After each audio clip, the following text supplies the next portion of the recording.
Coming up on this episode of Tom Talks Rubbish. The negative things are always the loudest, and that's true in everything. You get one comment, again, it's the person going, "You're an idiot." Like they're going to be the loudest, and you're going to go away thinking you can have 10 people say, "This is fantastic, I love this," but the one Mm. person who called you an idiot is going to stand out more. So I don't put much stock into people whose main purpose is to shit on people.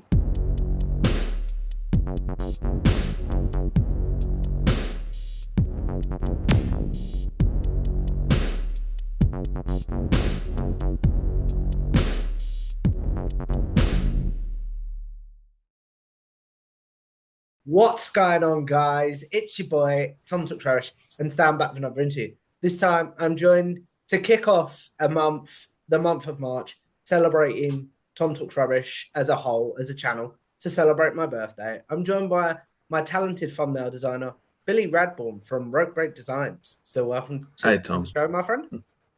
Hey, how you doing? I'm very excited to have you back on the channel. But for people Awesome. that may not know, where do you first discover wrestling, my friend, as an overall fan? So I was quite young. I think I was probably so I'd heard of it when I was really little, but I didn't really get into it much until I was 6 or 7. So it would have been 2000, 2001. Mm. Saw it at a friend's house, watched a few episodes of Velocity, and just get every week at his house, every Saturday morning, Velocity. No, Sunday morning, Velocity. Yeah. Every Sunday. What was it about wrestling that attracted you? Was it the sort of thing where it's like, my mate likes this, so I'm going to go along with it? Or I think it was mostly that. Like I'd heard of it. So my dad had told me about Hulk Hogan, and we'd seen like old wrestling clips on the TV. But I don't think it ever really stuck with me. And then when I kind of discovered it on my own through my friend Nick, that was when the fandom, let's say, started, and I started yeah. collecting the figures and all of that. When was the moment that you were like, okay, I've developed my own fandom outside of my friend? It was the point where I wasn't at his house and I was trying to find where to watch it, Mm. if that makes sense. So Yeah. it was suddenly I was looking for this thing on my own accord. It wasn't like, oh, we've woken up to have breakfast and it's just on. It was, oh, it's a Saturday, it's wrestling on, and yeah. So when I started looking for it on my own was when I'd be like, oh, now I like this. Mm. Do you remember the specific moment that maybe you saw, or was it just sort of like, I like wrestling in general, sort of thing? I can't remember the specific moment. I think it was more of a general like I'm enjoying this and getting into the storylines. Mm. Um, and that made me kind of look into it more and kind of start looking back as well. Mm. You brought up Velocity there. I'm really curious to know if you remember this. He may have been billed as Brian Danielson as he was a rookie back then, but Daniel Bryan slash that Brian Danielson versus John Cena on Velocity. Do you remember this at all? I don't. I might have seen it, but it didn't stick with me, if that makes sense. Oh, it definitely does. Speaking of sticking with you, do you remember the first storyline that you were like, yeah, this is why I like wrestling then as a kid? I can't remember the first one. Like my earliest storyline memory is of a specific storyline Mm. is probably Eugene coming in with him being Eric Bischoff's nephew, and then being paired with Regal. Probably I don't know what year that was, but that might be like 2004, 2005. So yeah, I wasn't in it for the storylines when I first got into it. It was much more um, just the characters that kind of got me into it. I remember the Big Show. Oh, I don't know. I'm really bad with years, but I also remember the Big Show killing Kurt Angle, Oh yeah. and that was one of the first times I went. At that point, I didn't know wrestling was, for lack of a better term, fake. Mm. So when I saw him chokeslam Kurt Angle off that balcony, I was like, oh, he's dead. Oh my Oh god, yeah. and genuinely believed it. So those Mm. two, yeah, let's go with those two as my earliest kind of storyline memories. You brought up Eugene there and things like that. was it about Eugene that sort of that attracted you? Always sounds wrong, but made you sort of like the character back there. I honestly, I don't know. Um, I think he was so different to a Rock or an Austin. He was very different. Like he was much more like I understand like The Rock and Steve Austin are fantastic, probably two of the best to have ever done it, and two of the best minds in the industry. Mm. But Eugene was just different, and I think that's I always like difference in a character. You can have your like look at today's kind of today's roster. You've got your Finn Balor, your Seth Rollins, your Roman Reigns, and there's no one really different at the moment. So I'm not really gravitating to anyone at the moment. Like I'm not kind of. Is there anyone really different at the moment? I'm not really clued in at them. Like currently, I'm waiting for it to be on Netflix. Mm. But yeah, those standout characters. Oh yeah, Enzo and Big Cass were different. I loved Enzo and Big Cass because they stood out, and that's what I like. Mm. I understand what you're saying completely there. So as we record this, WB isn't on Netflix, as you say, No, it's not. but it will be by the time this drops. So what do Yeah, you want to see from WWE's Netflix deal and things like that? Really? for me, I don't necessarily want anything specific. Them to do anything specific. I like what they're doing at the moment, for the most part. I have issues with some storylines and some not characters. Yeah, just mostly the storylines at the moment are a little bit flat. I guess that's just how I feel about them. I'm hoping they somehow bring it back to how it was pre WrestleMania, which one just went 40. by 40. Kind of, I hope they kind of can bring it back to that. It was exciting with The Rock coming back, the Cody Rhodes, and that whole mishmash was fantastic. It was probably my favorite WrestleMania of like recent memory. I've got a video on my phone of my friend reacting to the Undertaker appearing, and Oh he's yeah. just laughing his head off. And I'm just this. It's amazing. We're both nearly 30. After this comes out, I will be 30.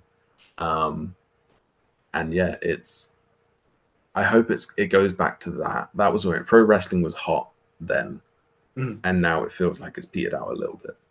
I understand what you're saying completely there. So as we do record this though, Billy, in December of 2023, where is Yeah. your fandom? Are you an indie guy? Are you outside of WWE? How are you consuming wrestling? So I mostly consume it through WWE. I'm not a huge AEW fan. Like I've been to an AEW show. It was one of the first things I did when I got to Canada. I think I landed on the 1st of May. No, I landed on 30th of April. The show was on the 5th or 6th of May. Like, that's how quick it was. I don't enjoy their TV product though. But that's again, if you like it, you like it. If you don't, fair enough. Tribalists out one there, brand. it's not because Billy's a tribalist, it's because he's not a fan. Yeah, and like the tribalist stuff can no. Get to the bin. I can't. Yeah, pretty much. So yeah, I just watch WWE. I follow a few indie wrestlers on Twitter. You actually put me onto one of them because you interviewed him, Vinny Pacifico. I absolutely love Vinny. He is so good. And I'm hoping that he comes to love pro wrestling soon because I need to see him live. But yeah. What is it about Vinny then that's made you go, yeah, I like him. I like him. I think it's just his whole energy drink thing. I'm someone who drinks energy drinks. Like most of my days start with a can of Monster. So I instantly relate to him just walking around with like a belt of energy drinks. So I was very much like, yeah, this guy's awesome. Really, really cool. So what has been, I'm really curious to talk to you about this as well. What is your biggest design pet peeve with WWE as we get into your work as a designer? They do pretty good. Like they haven't. A lot of companies I've noticed have gone the AI route of things, and I think there was something to do with AI and WWE at one point. I can't remember what it was. I think it was a WrestleMania poster or something. That was very heavily AI. But no, their design work is good. It's more so I've seen a lot of bad design work within the wrestling community, specifically on posters. But I can't really call it out because I don't have much experience making posters. Yeah. So it's kind of like, eh. And I'd offer to do their work for them, but they normally already have a designer. And it's a really kind of hard subject to kind of cover because I don't want to like just discourage anyone from being a designer. You know, do it. If you enjoy it, do it. But yeah, some posters I've seen have been a little bit, and not bad, but I could do better. But I can't I tell anyone that. understand. I understand what you're saying completely there. So you talked about your design work and things like that there. How did you discover that you had a talent for designing and things like that? So I started studying design in high school. You know, when you pick your GCSEs, I originally wanted to be a product designer. So design phones and I like iPods and MP3 players, all of that kind of stuff. That's what I wanted to do. A week into that course, my first week of year 10, they changed it to graphic communication. So logos, business cards, you know, movie posters, all of that kind of stuff. And I went, I don't want to do this. And they gave me the option to switch off of it, but none of the other kind of design subjects appealed to me. Not very good with working with like computers, not very good at cooking, not very good at, you know, woodcraft, wood tech. So I kind of stuck with it. The first project we had to do an album art and based around the theme of contrast. And I made a band called The Contrasts, designed this really awesome album cover, and then thought, I really like this. And then I studied it for like 7 years. And now we're here. I think 14 years later. What was your first sort of paid design work, funny enough? It was so the background in my family is my stepmother is into like dog agility. And they were setting up a show in a place called Boardswell in I think it's in Norfolk, with a primary like set up at the primary school in Boardswell. And the people organizing it said, we need a rosette design, the kind of the thing you get as an award at a dog show. Yeah. And I was like, oh, okay, cool. Yeah. Threw the design together. And they said, how much do you want? And I said, 20 quid. I don't know. This isn't my job. I work at the moment. They're like, no, 50. We'll give you £50. And I went, oh, I can make money doing this. So, and then I kind of worked with a few more like dog agility groups. And then when lockdown happened, I thought I'm going to make a business out of this. So that was when I kind of started working on it a bit more. What was your sort of, because we all had them. You talked about starting the business in lockdown. What was sort of your lockdown project when it came to designing? Because I don't know if I've ever told you this, but this channel was a lockdown project. Yeah. I had a few kind of projects I started. I started a clothing company called Gym Nerd. Well, I started that before lockdown, and I was like, okay, I could just spend my time during lockdown designing loads of clothes, so that when the country reopens, I'll have loads of things. And I just never did it. I have a habit of I'll start a project and never follow through with it. Yeah, it's quite a common occurrence for me. Like the amount of like trading card games I've started, clothing projects I've tried to start. A lot of it's more like a financing thing. Like I can't afford to get loads of test shirts printed, so the product testing is kind of the biggest pitfall. I understand what you're saying completely there. So what is your, actually, we'll go into, this sounds vain, how I'm going to phrase this question, but we'll go into our sort of working relationship there. Do you remember the first piece of content you designed for me? Content? I think, well, I designed your logo first. So you had a hand-drawn logo that I then that I believe one of my support workers created for me because Yeah. at the time I believe I had this picture from a plane that was like just this random thing that was like a picture of the sky. And then I think I had a picture of the ground that I'd taken from the plane. So I said to her one day, just draw me a logo. You're a very good artist. Do you know what I mean? Like, and Yeah. we spent a few days doing that. And then did I reach out to you or did you reach out to I me? think I recognized your name from uh what was it? Simon Miller's live Oh, streams. yeah. And then somehow we got connected on Facebook. Was it Facebook? I think so. Oh. And then I offered to do it for you. I might have done a thumbnail or something for you No, first. I you don't know. definitely did the logo first. I remember this. Yeah. And I can't remember too much around that. And then yeah, you contact me later about doing your thumbnails. I think the first one might have been Sean Ross set, I believe it was, yeah. possibly. But yeah, because the file that I work on is called SRS Thumb.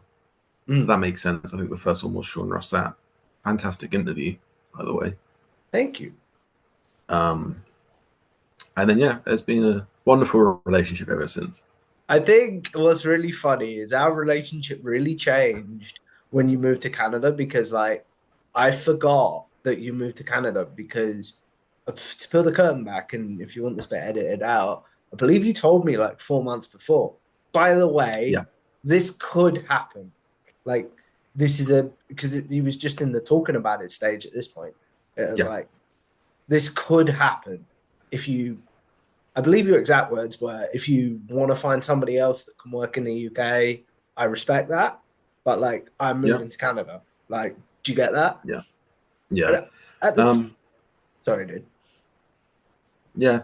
No, I can't. Yeah, I thought the time zone difference would be hard to manage, but it's quite easy because if you send me something before you go to bed, you'll wake up to it being done. Yeah. Which is the Or fun part. vice versa. If I send it to you as I get up, when you get up, which is about 7 evening hours. my time. Yeah, like evening my time.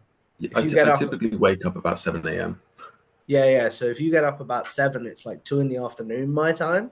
So it's like when I'm on my lunch break at work or things like that, I'll check my phone and it's like, cool, thank you, Billy. Like, that's been done. Yeah. Do you know what I mean? Yeah. I never had it any works out thoughts quite of well. dropping you. I'll put that like that. I was always like, no, I really like this guy's work. I don't want to drop him. Do you know what I mean? It's a lot of fun. I enjoy thumbnails, and I wish I could do more. That's the thing. Like, but it's kind of a lot of the people that already have the thumbnail designers, kind of going in and being like, "Hey, I've got very little experience." It's kind of a hard sell. So it's more like finding more new creators and going that route. So you talked about new creators there and things like that. So how did it then go from I'm gonna work with Tom, I'm gonna do some thumbnail work from him to now launching this wrestling site to branding yourself, for lack of a better? So I wanted something. So I did operate as Radborn Design, and I still will. But I wanted to separate my branding design from my wrestling design. I could still do the branding stuff in the wrestling community, but I wanted kind of Twitter and Instagram to be their own lanes. So Twitter was where I mostly got my work from, and then Instagram. Yeah, Instagram was where I got most of my work from to begin with, and then I moved over to Twitter, and I just somehow naturally ended up being more wrestling over here, general design over here. So I thought, well, I want to focus more on it. Might be able to get some posters designed for some small promotions, do more thumbnails, do more work with the internet wrestling community, and kind of focus it a little bit more. Because I've always found that if I have it's the same with anything. If you have too wide of a scope on what you're doing, you'll kind of flounder a little bit, right? So if I can narrow in on general branding on Instagram and then wrestling themed stuff, or it's just combat sports because I like boxing, I like MMA, and my guilty pleasure is influencer boxing. Oh wow! I watch pretty much like only Misfits, but I watch most of their shows. So yeah, that's kind of the reason why I changed it over to Ropebreak. I wanted something cool and wrestling themed, and there was already a Ropebreak design, but they have one follower. No, they're following one account, Oh yeah. and they haven't. And that was 3 years ago. So I was just like, I'm not going to get that page. So yeah, I like the name. I love the logo. The logo is so Oh, good. I do. I think your logo is sick, by the way. It's amazing. I'm so happy. I was sat. I think it was about 4 or 5 a.m. I couldn't sleep, and I just thought, I'm making this new logo. And then 4 hours later, I think I finished and went, yep. When you sent it to me, I was so happy for you. It was like, he's getting back Thank into you, it man. because you are so good at what you do, man. Thank you. And the channel would not be where it is today without you. I'm not gonna lie. I appreciate that. I tweet out about you and Jeff all the time. I'm like, I'm just a voice. You two make me look good. Do you know what I mean? Yeah. Talking of making me look good and thumbnails look good, what goes in, first of all, before we talk about my thumbnail specifically, what goes into making a good thumbnail on YouTube, do you think? Now? So I don't really know. You want something eye-catching. So with the first thumbnail, other than my own, when years ago I wanted to be a video gaming YouTuber. I made my own thumbnails then, but it's much different. It depends really on the content you're making. If you're making interviews, you're going to maybe a quote, you want the name on there, you want pictures. That's about it. But when you're making, if you're trying to clickbait, then you want loud colors, imagery, like So it's kind of, it depends. It really does depend on what you're going for. With you and your content, it's very much relaxed, sit down. It's not what I want, it's what you want. I think a lot of bright colors and a lot of let's say clickbait imagery would be wrong and be very disingenuous to the product you want to put out. So yeah, that's why we kept it simple. Wrestling background, quotes so people know what's in the interview. Nice picture. Yeah. How have we changed the thumbnail since we started? Like, did I reach out to you or did you reach out to me of like, oh, I'm meant to speak to you about this. I've got an idea for this thumbnail. I think it was me. Because I think with anything you're doing, there's always like progression. Like if you stick to one style, I think firstly, the style that we started on was picture on one side and then an interview with Sean Ross Sapp, right? Yeah. And then I thought, oh no, I think I sat there and went, I can do better. And that's kind of that's how I grow, is I look at things I do and go, time to improve. Oh yeah. And then I thought a quote would be good, and then move this down here, picture here, keep it on that side. And then I think the newer style worked out quite well.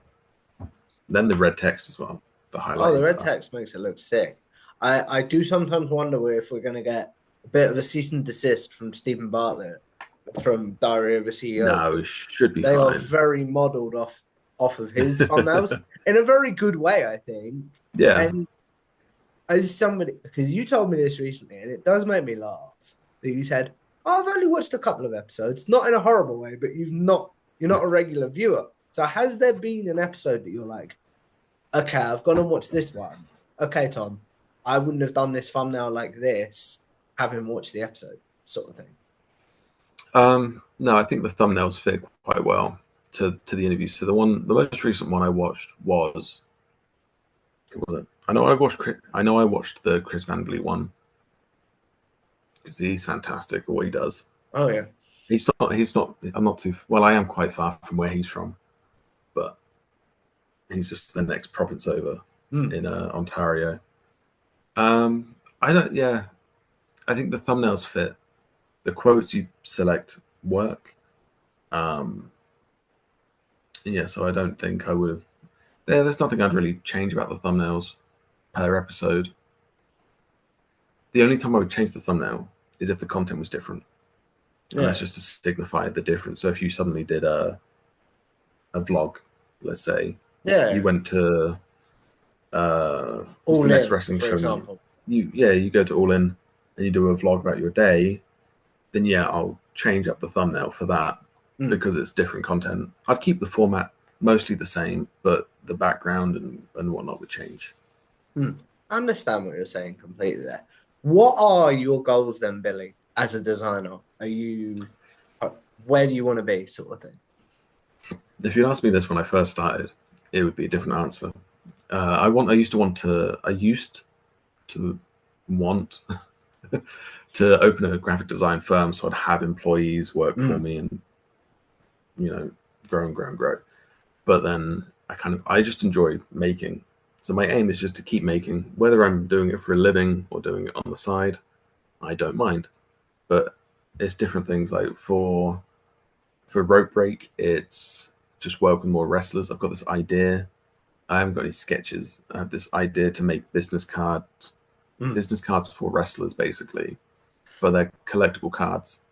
So, and I'd also do it for wrestling media, so you could have one.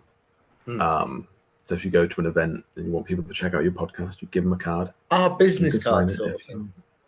Yeah, but they're designed like trading cards. I'll send you a picture later of I've made 2 so far. I'm just trying to rough it out. I've made Hacksaw Jim Duggan and Maven. Just 2. I think I went on a random wrestler generator. Hacksaw Jim Duggan and Maven came up, and I thought, okay.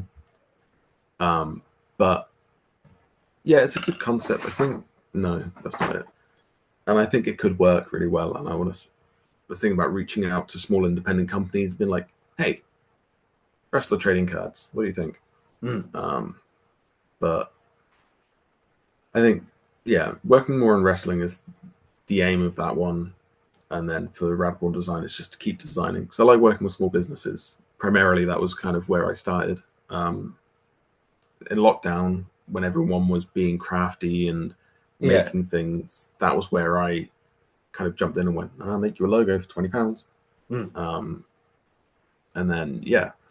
So just keep doing it. That's my aim. I ramble a lot. No, it's good content, dude. I think what's quite funny is, and you might have seen this picture because I posted it a few days ago, with a smaller subscriber count and my original logo, because we must have been working together about 2 years now, because my original logo that you designed popped up, and I was like, how was that 2 years ago? That's crazy. I think it's been about a year of thumbnails, and then 2 years since I did the logo. Maybe 2 or 3 years since I did the logo. Yeah.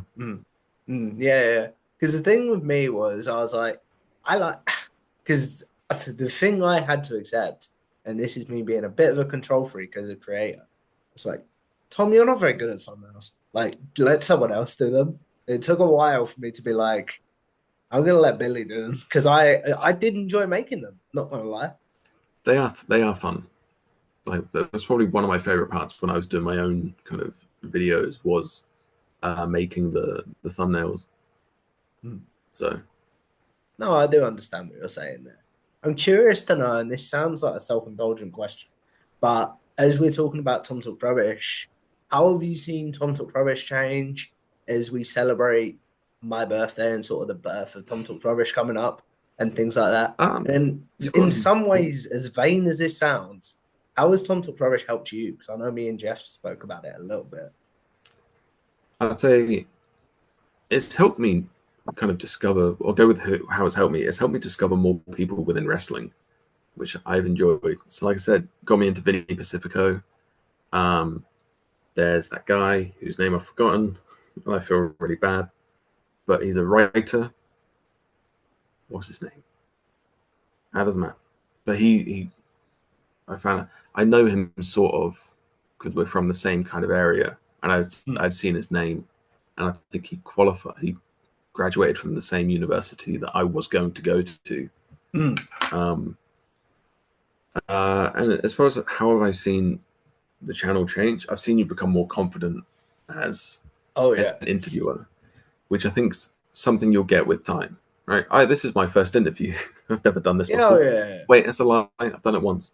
It was kind of a lockdown chat with how do I explain?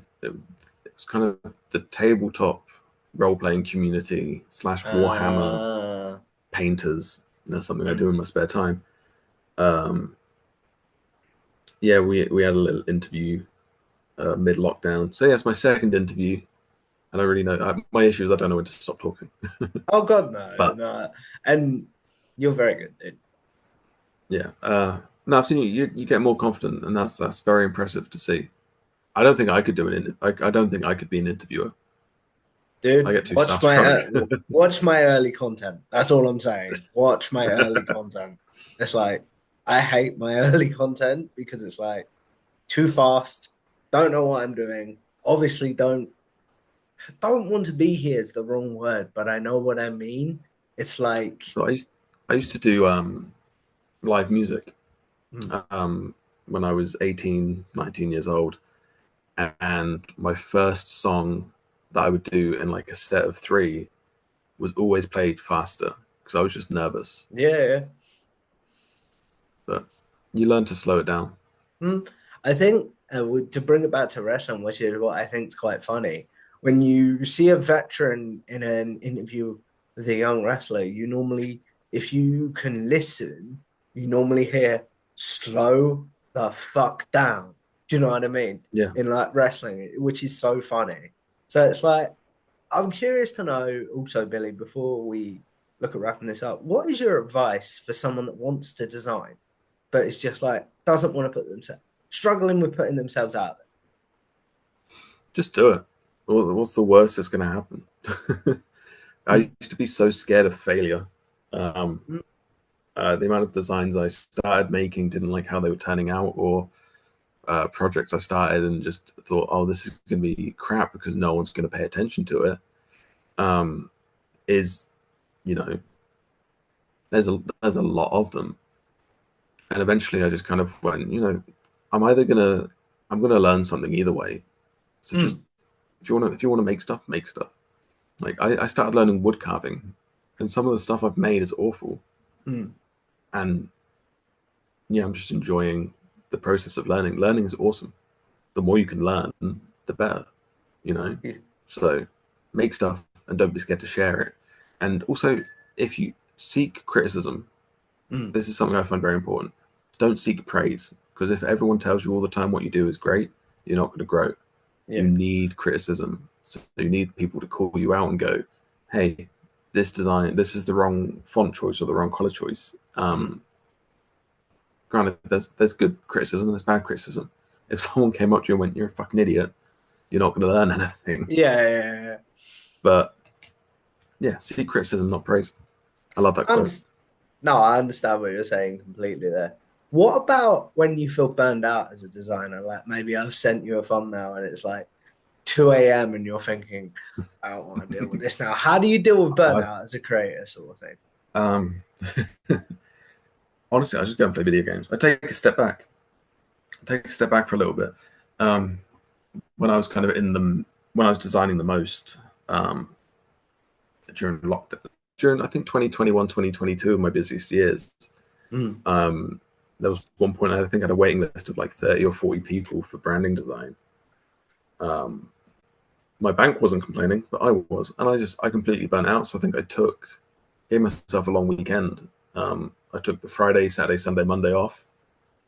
Played FIFA, watched wrestling, and just chilled. I think that's the one thing with social media, you have to be there all the time. Yeah, it sucks, and that's where social media managers are really useful, but they're so expensive. But if you can just, I think I knew I was going to take those extra days, so I made myself 2 extra pieces of like kind of non-tent, as I call it. It was content with no substance. Yeah. And that was how I kept my appearance up on social media. And the truth is, I was in bed eating snacks and playing video games. Yeah. It's good. It's like, what's quite funny is I've had people reach out to me at the moment on social media, but as we record this, it's just after the Christmas season. So it's like, yeah, I'm not touching anything at the moment. It's like, if I do that, I'll be burned out. Do you know what I mean? Yeah. Take the time for yourself. Like, you don't know. if you play the game correctly, the game of social media, you'll be fine. How do you deal? You talked about social media there. How do you deal? Because you talked about seek criticism, not praise. How do you deal with like? You may not get hate comments on designs, but do you know what I mean? How do you deal with like criticism on your designs, but also because I've heard content creators talk about this, you might get to design something for someone big, but someone else has been trying to get that for quite a while. How do you deal with that? Comparison's not the right word, but do you know what I mean? Comparison. Like, There's another quote: "Comparison is the thief of joy," yeah. which is a really lovely quote. As far as criticism, there's the negative things are always the loudest, and that's true in everything. You get one comment, again, it's the person going, "You're an idiot." Like, they're going to be the loudest, and you're going to go away thinking, you can have 10 people say, "This is fantastic, I love this," but the one person who called you an idiot is going to stand out more. So I don't put much stock into people whose main purpose is to shit on people. Yeah. Sorry about the language, but Jeff, you know what to do. It's just the truth. How bad is your life that your main thing, you woke up today and you went on the internet and went, I'm going to go and upset someone. That's pretty much it. I just block and move on, if I can block them anyway. No, I understand what you're saying completely there. As we look at wrapping this up, Billy, because I don't want to be respectful of your time, I have two questions for you. One, do you view your design thing as a success so far? And if not, what will make it as a success? And if you stepped away tomorrow and was just like, I'm going to go do something else, what would you want your legacy as a designer to be? So I've managed to do this and not be homeless for 4 years now. Is that successful? Maybe. I still lived with my parents for the longest time. So it would be more of a success if I managed to do it as a full-fledged, like, move out, pay all my bills, but that was never on the cards. So in terms of being a success, kind of. And legacy, if I was to walk away tomorrow, what would my legacy be? I don't know. I don't think I've done enough to have left the legacy behind. That sounds really sad, and I don't mean it to, but no one really remembers the designer, let's say. Do you think designers should get more credit as a designer yourself? Yes and no. Like, no one can tell you. Well, some designers could tell you who designed the Nike logo, but it's not like advertised. We're just kind of the background. We're paid very well for what we do, so that's kind of like, there's the company BP in the UK. Their logo cost them $64 million. Oh wow! I never knew this. I think it was 64. It's a number with a 6 somewhere, but it was a lot of money. I have no idea who designed it. I know I could have made that logo and I could have had that money, but that person was paid very handsomely for that. So it depends. I don't know, credit. I think kind of having, I don't know how to word it, but yeah, more credit would be nice. But I get a lot of credit for what I do because there's a lot of small businesses. So it's a weird one. So I'm gonna think about that now. I do understand what you're saying completely there. So, as we look at wrapping this up, Billy, we are going to do a segment that is a staple on this channel called Generic Wrestling Questions. Those of you that have seen my interviews before, when I say I'll ask Billy his favorite, the questions he might be asked on social media as a wrestling fan, such as his favorite match, favorite pay-per-view card, such as, for example, Double or Nothing 2019, his favorite wrestler's entrance team, favorite tag team, and favorite wrestler. Like I said, the questions I assume you're asked on social media. So now you'll have a place to be like, I've answered this, guys. Please go watch this. So what's your favorite match of all time? So this is a tough one. And I'm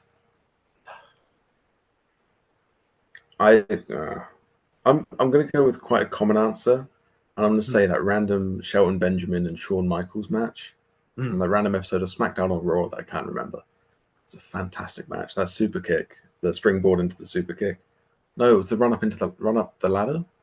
Super kick. No, I you can't was remember. right. You was right. Shelton Benjamin, so cool. And Shawn Michaels, fantastic wrestler. Like I said, as much as I said earlier, I'm not watching much AEW, but I'm seeing what Shelton Benjamin's doing. Mm. And I would say if his career could be so much better. Not to say it was bad. He's made a lot of money, but he could have got a lot more titles if they just let him fly. Why does that match speak to you as a fan? But then before we get into the next one, why does Shelton Benjamin speak to you so much as a fan? He's a phenomenal athlete.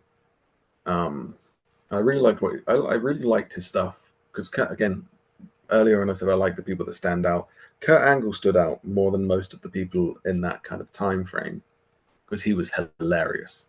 Like he was always willing to be the butt of the joke, like the tiny cowboy hat. And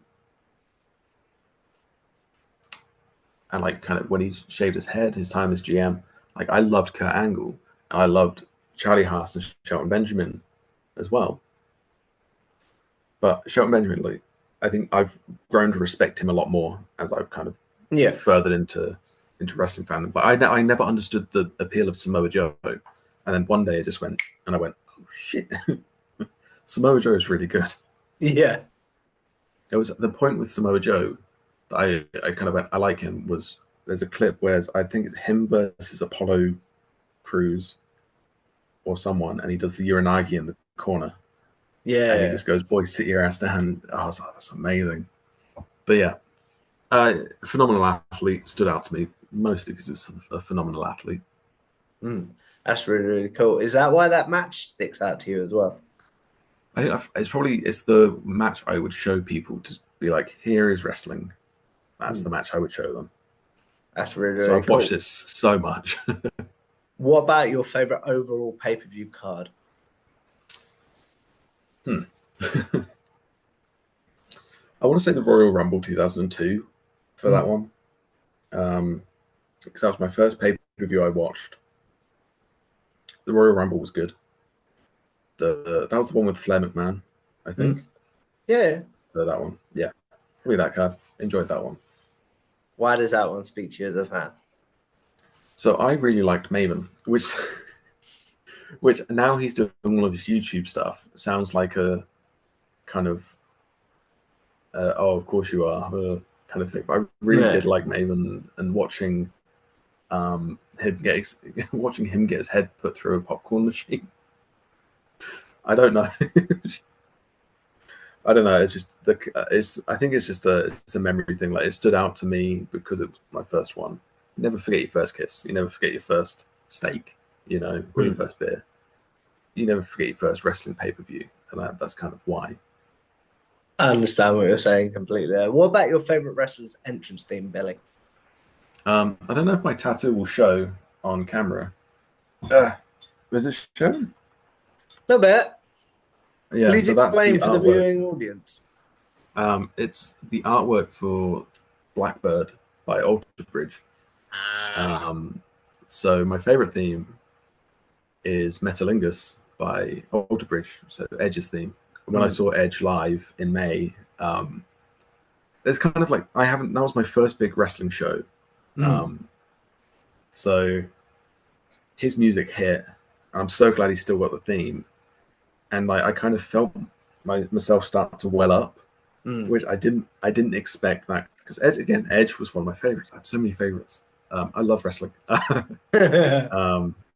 Edge was one of my favorites growing up. I used to run around when he had his long coat.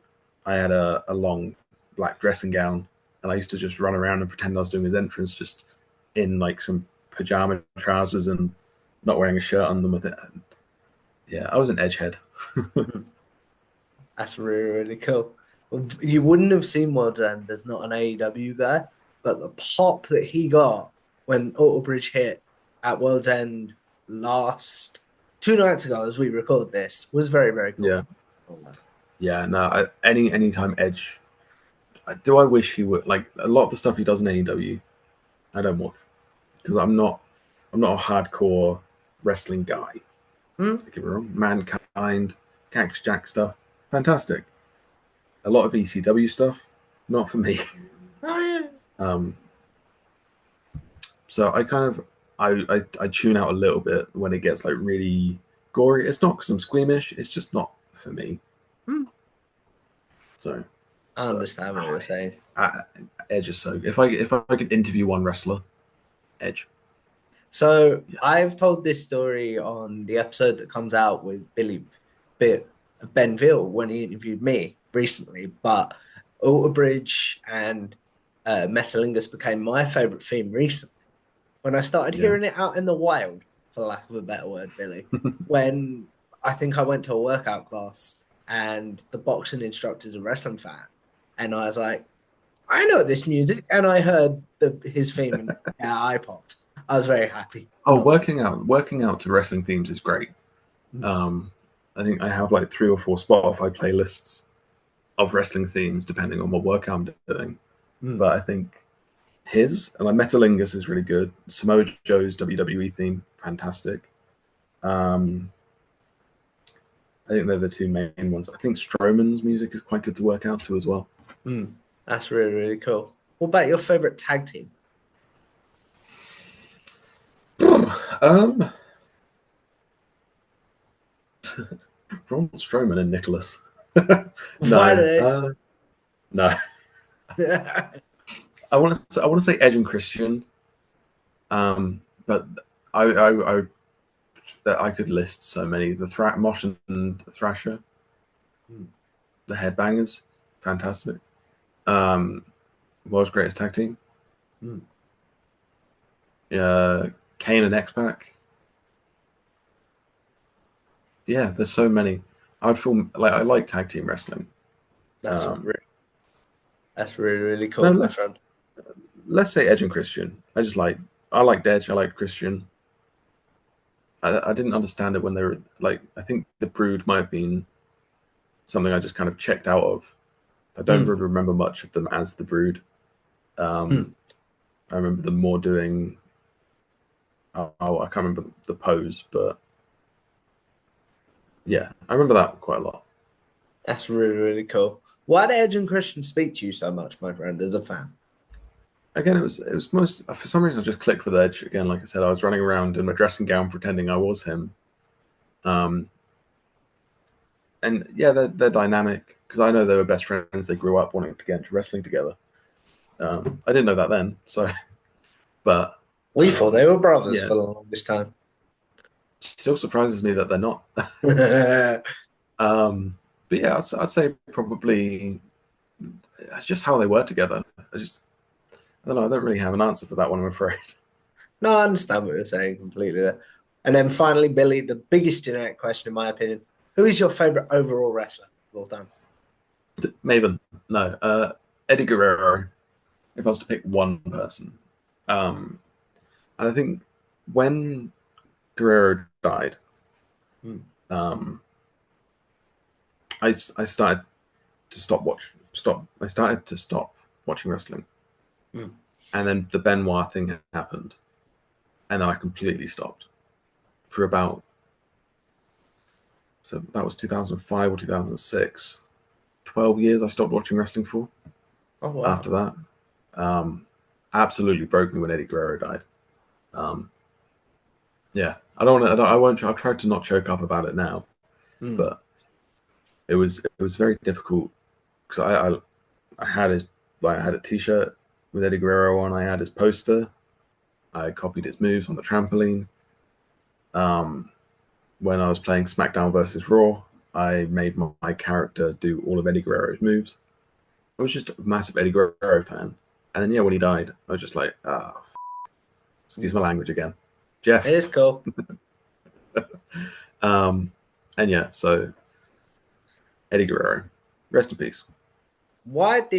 Just to end this on a happier note, why was Eddie Guerrero the one that spoke to you so much as a fan, do you think? Again, the character, he stood out so much compared to everyone. He wasn't the biggest guy. The lie, cheat, and steal stuff. I'm not saying I lied, cheated, and stole when I was younger, but everything he did, his his character, his comedy, the feud with Rey Mysterio over Dominic Mysterio. Everything he did, it was gold. And again, taken way too soon. Yeah, he was just fantastic. Fully agree, my friend. As we wrap this up, Billy, obviously I want to say thank you for a great conversation. But the question I end this show Thank you. on is, I believe as content creators, YouTubers, thumbnail designers like your good self, I believe we're all sort of going to live forever in a very, very weird way, if you think about the word. So there's one piece of content you're like, please remember me for that. And then what is one that you're like, yuck, don't remember me for that. I want to be remembered, like hope with let's say fingers crossed and look forward, look to the future a little bit. I want to get these cards for wrestlers off the ground and running, right? I want to be remembered as the guy who started that. But I'm just hopeful because there is something in them that will work. And like I said, I'll make you one and we'll see what you think. And as far as I've done in 4 years, I've done about 400 jobs. There's some good, some bad. I don't know. I think there's nothing I will never put anything out unless I'm sincerely proud of it. So the work that I would, grimace at, no one's seen. So I understand what you're saying completely there. As we look at wrapping this up, obviously I want to say thank you to Billy for a great conversation. But please promote yourself, my good friend. Where can the good people find you, your work, etc.? You can find me on Twitter at not Radporn. Jesus, old habits die hard. You can find me on Twitter at Ropebreak Design. So it's Ropebreak DSN because again, someone stole the other one. I want to get that address. Yeah, you can find me on Instagram at Radborn Design if you want more branding work. It depends. Just chat to me on Twitter. Always happy to talk. It's well worth doing, guys. One of the hardest working people in the thumbnail game and the designing game, and I would even say just the wrestling game, but one of the nicest as well. So if you guys like this, make sure you like, share, and subscribe. Tom Talks Irish on YouTube. Follow me on Twitter or X at Tom Talks Irish, and I will see you in the next one. Goodbye now. Thanks for watching this Tom Talks Rubbish conversation. Before you go, please make sure you leave a like on the video, share it around, and subscribe to Tom Talks Rubbish on YouTube, as well as follow Tom Talks Rubbish on Twitter/X.